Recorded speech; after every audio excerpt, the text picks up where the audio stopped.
Hello guys! At ayan na nga, napabili na rin ako ng ring light. Tuwan-tuwa naman ako sa nabili ko, oh. May iba-iba pang kulay. Na-realize ko lang kasi, sa pag-online selling, kailangan din natin ng quality video. So we need this. Meron din ako ng tripod. Bukod nga sa ring light, naisip ko din ang kailangan ko pa ng source of light, yung natural light. So naisip ko buksan itong window sa tabi ng bed ko.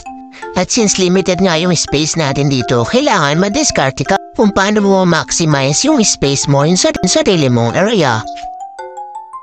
And charan, ayan na nga yung aking workplace dito sa tabi ng bed ko. So ang pagiging online seller nga is not a joke. Struggle is real. Ayan na, try na natin tong tripod. Nakailang take kaya ako dyan, ang hirap talaga pang mag-isa. Hindi lang sa pagkuha ng video, kundi sa toong buhay. Char! Hugot yarn. At nang pasukan ko nga ang mundo ng online world, na-realize ko na malaking tulong din pala na natuto ako mag-edit ng video, mas na-enhance ko yung skills ko.